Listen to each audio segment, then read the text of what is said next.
Have you ever picked up a book that felt like it was written just for you? That's what happened to me. I was on a late-night road trip when I came across an old roadside inn called Maple Inn. The sign outside flickered in the rain, and the place looked half abandoned, but I was too tired to care.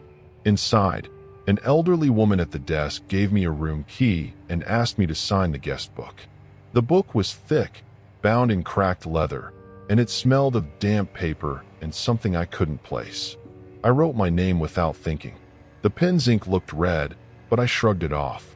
Later, I realized it didn't look like ink at all. The room was small and quiet, with nothing but a bed, a lamp, and a table. But on that table sat the same guest book I had just signed in the lobby. I thought the woman must have left it there by mistake. Out of curiosity, I flipped through it. At first, the entries were normal, guests saying things like, "Great stay," or "Cozy room." But further back, the writing changed. The messages grew strange, almost desperate. "She stood by my bed all night. The door won't open. They never leave." I laughed nervously, telling myself it was probably just some prank left by bored travelers. Around midnight, I noticed the book was open again, though I hadn't touched it. My name was there on the last page, but beneath it was a new sentence: "He will see them tonight." I hadn't written that. As soon as I shut the book, a cold draft swept through the room, though the windows were sealed tight. Then I heard it, whispering, right beside my bed. Just one word: "Right." My flashlight beam cut through the darkness, but the room was empty. When I looked back, the book was open again, the pen resting neatly on the page, waiting. The storm outside grew louder, and the lamp began to flicker. Every time I closed the guest book, it would slowly open by itself, and new words would appear in that same dark red ink. "Don't close it. Keep writing. They're watching." My hands shook as I turned another page, and a sticky red smear stained my fingers. It smelled like iron, like blood. Then came a soft knock at the door. I checked the peephole, but no one was there. When I turned back, the pages were flipping wildly on their own until they stopped, and in bold letters it read, "Don't look behind you." My body froze. Against every instinct, I turned. In the corner stood a pale, faceless figure, tall, motionless, and in its hands was the guest book. I wanted to scream, but no sound came out. The figure stepped closer, the floorboards creaking under its weight. The book in its hands was writing on its own again, my name at the top of the page. Under it appeared the words, "Next entry complete." I grabbed the book and threw it down, but the pages kept moving, scrawling one final line: "They never leave." That's when I understood the book wasn't a register at all. It was a trap. Everyone who signed it became part of it, their names bound forever.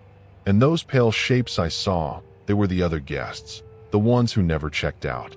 I bolted from the room, my hands stained dark red, the halls filling with figures staring at me from every open doorway.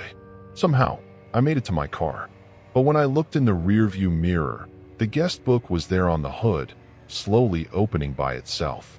The last page glowed in the storm's light, with a message written in bold red: "They never leave."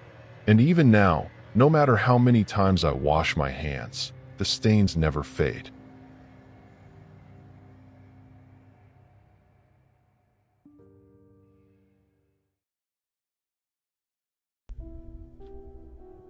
Have you ever seen something that made you think, this should not exist?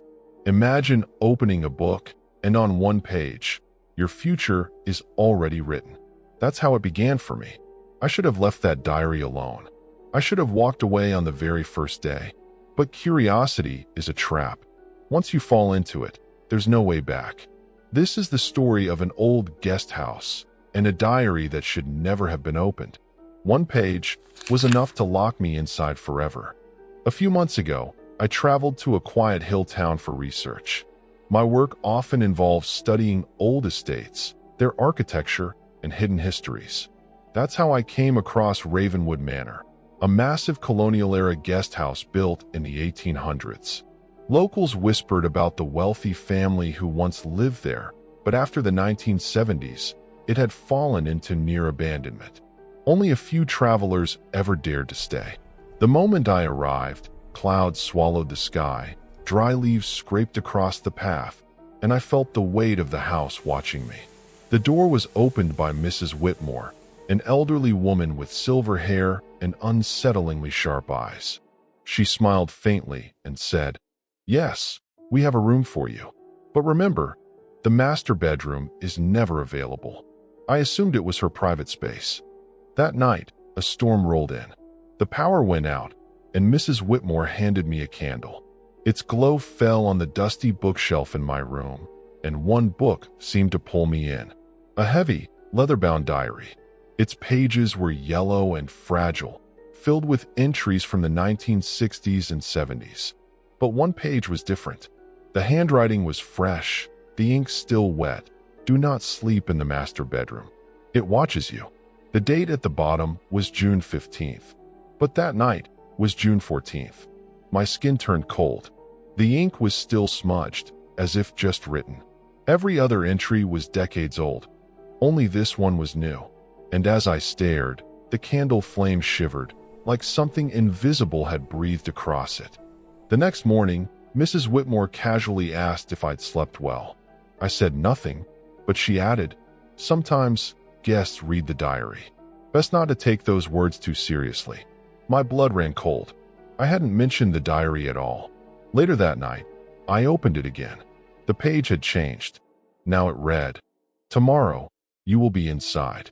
The door will open on its own." And at exactly 12:45, I heard it, a loud click. The master bedroom door unlocked itself. My heart pounded, but something pulled me forward, like unseen hands dragging me across the hall. Step by step, I crossed the threshold. The air inside was suffocating. Curtains shifted without wind, and the metallic stench of old blood filled the room. A canopy bed loomed in the center. Across from it stood a massive mirror, but my reflection was gone. In its place, a tall, skeletal figure with black, hollow eyes. From inside the glass, it raised its hand, and before I could scream, it dragged me into the mirror. I woke on the floor of my own room. The diary opened beside me. Its pages turned violently, as if written by unseen hands. The fresh ink read, "You are already inside. No one leaves." My trembling fingers smeared the next line as it appeared. "The next guest will read this, in your handwriting." On the dusty shelf, the diary still waits.